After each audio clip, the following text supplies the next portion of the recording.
Hey, what's up? So I've been using the Canon R7 for about 9 months now. In this video, I'll share my thoughts on its performance, features, and overall value. If you're interested in buying this camera or you're just curious about my experience, then let's take a quick look at the Canon R7.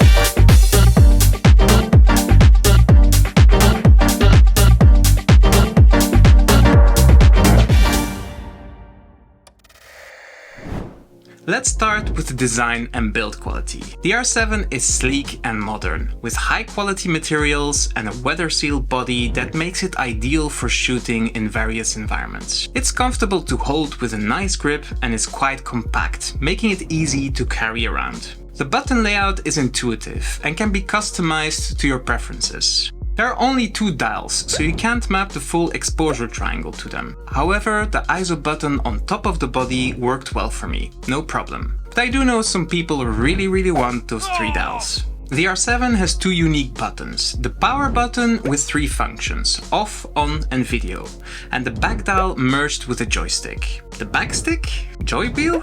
The power button is super convenient, as you can access the separate photo and video environments with just one hand. More on those later. The back dial is also one of a kind, but its position takes some getting used to.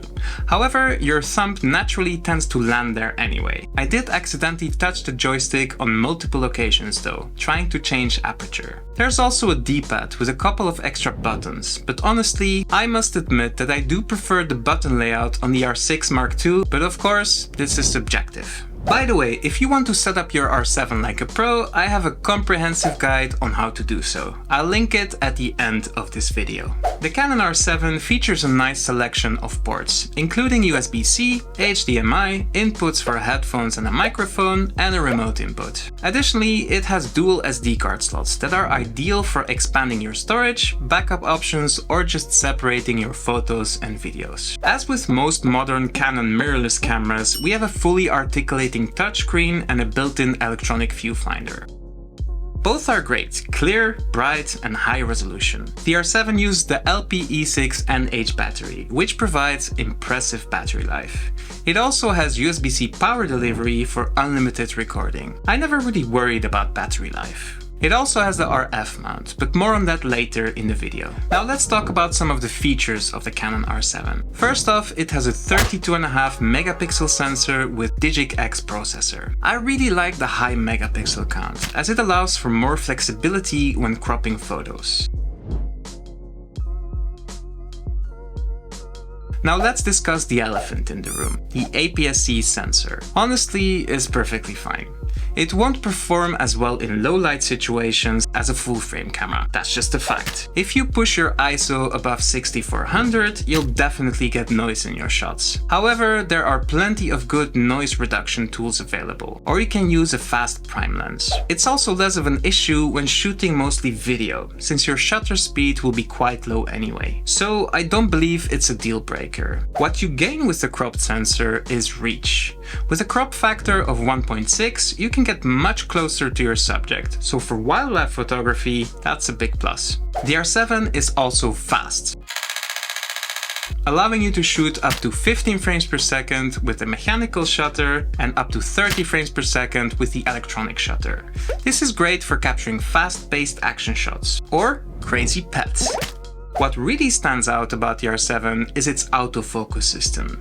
Using dual pixel autofocus 2, the autofocus on the R7 is almost identical to the one in Canon's most advanced cameras. It's blazing fast, accurate and very reliable, working flawlessly in all modes and frame rates. Subject recognition is top-notch, and it can recognize not only humans, but also animals and vehicles. It's extremely impressive, and I absolutely love it. The camera also features IBIS, or in-body image stabilization, which is great for minimizing camera shake, producing sharp, clear images, and stable footage. I actually mostly use the camera handheld, it's really that good. However, it's not all unicorns and rainbows. With wide lenses, there is a noticeable wobble in the corners when recording video. While the cropped sensor of the R7 reduces this to a minimum, it's still present on the ultra-wide end. I absolutely love the separate photo and video environments. As I mentioned earlier, it's effortless to switch between photo and video modes, all with just one hand. Each environment has its own custom modes too, making it very easy to switch between shooting modes. It's a must-have if you're a hybrid shooter. Even if you mainly do video, you'll appreciate being able to switch between your regular and slow motion modes. It saves a lot of time and hassle during a shoot, and you have less chance of setting the wrong shutter speed or missing out on slow motion shots unintentionally. Additionally, the camera has a useful feature called auto level that I have not seen on many other cameras. It can rotate the axis by a few degrees to level the horizon. While it may not work for every shot, it's a nice feature to have, especially when using a tripod that is not completely level. The R7 also impresses with its video capabilities. It can shoot 4K video oversampled from 7K at up to 30 frames per second, resulting in excellent image quality that's sharp and highly detailed. It can also record 4K up to 60 frames per second without extra crop, and 1080p at up to 120 frames per second, making it ideal for slow motion B-roll. I use it all the time. It also includes a variety of video features, providing everything you need to produce professional looking videos. It's especially useful to have the C-Log 3 profile built in, which provides greater control over color correction in post-production with 10-bit 4:2 video.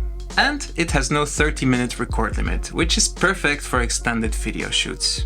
Moving on to menus and connectivity. What I love about Canon is the intuitive and easy to use menu system on their cameras. Everything is well organized and laid out, making it really easy to find what you need. It's a bit like using an iPhone rather than an Android. You can pretty much customize everything on the camera, including the quick menu, which is an on-screen menu that appears when you press the Q button. There are a couple of quirks though. For example, when you turn on high frame rate in a video and then turn it off, the quality defaults back to 1080p 60 frames per second instead of the previous setting. Why, Canon? Connecting the R7 to your phone, computer or other devices is easy. You can use USB-C or wireless options such as Wi-Fi and Bluetooth. After installing the app, you can access and transfer your photos or videos. Your device can also serve as a remote or external monitor that can control your camera settings. This is a great feature for capturing shots without physically touching the camera, like for long exposure photography or being in the shot yourself when taking a family picture. I also use it for talking headshots for YouTube videos, just like this one. I just connect the R7 to my Mac over USB-C and use the software to adjust the settings and monitor my shots. Awesome! You can also use the R7 as a webcam. Just install the Canon webcam utility, connect the camera and put it into video mode. I don't use this that often, but if you want to be fancy and impress with nice pro video on your calls, there you go. The R7 features the RF mount, which supports both RFS and RF lenses. This means that even though the R7 is an APS-C camera, you can use native full-frame lenses. This is ideal because it allows you to use high-quality glass and future-proof your lens purchases in case you want to upgrade to a full-frame camera someday. It also makes it easy to share lenses between multiple cameras. Canon offers excellent RF lenses, particularly from its L series glass. The zooms are especially appealing to me. Unfortunately, the biggest issue with the lens selection for the R7 is that there are currently no third-party lenses for the RF mount, at least with autofocus. This means that you can either invest in the expensive full-frame glass, which is fantastic, don't get me wrong, or alternatively, you can opt for an RFS lens that's designed for APS-C sensors. However, there are only a couple of those available and they're not the best in my opinion. You can also use older Canon EF lenses by adapting them with the EF to RF adapter. This expands your options, but keep in mind that these lenses may be missing the latest features or can be noisy. My personal favorite lens for the R7 is the Sigma 18-35mm f1.8, which is just fantastic. Video on that one, link below. Overall, there are good lens options available for the Canon R7. However, they come at a steep price. When compared to other camera brands like Sony, they offer a much wider selection of lenses, including both first-party and third-party options. Which brings us to the price, $1,500. This is actually fair considering what you get in return. While there are cheaper options on the market, the R7's build quality, high quality images and video, image stabilization, autofocus system and video capabilities make it a very appealing choice. It's worth noting that Canon's new R8 is a full-frame camera at around the same price point of the R7. However, the R8 is pretty bare bones and lacks many features. Of course, you can also consider other brands like Sony and Fuji, but as you know by now, I'm on Team Canon.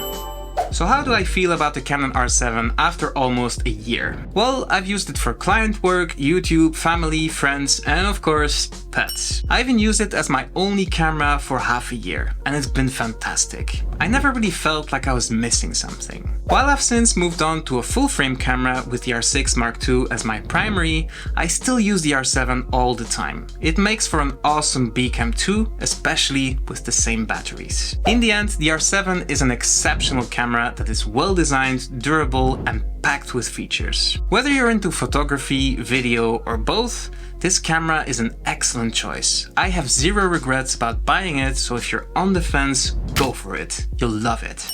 Anyway, that's it for this one. If you like what you see, then don't forget to subscribe, and I'll see you in the next one.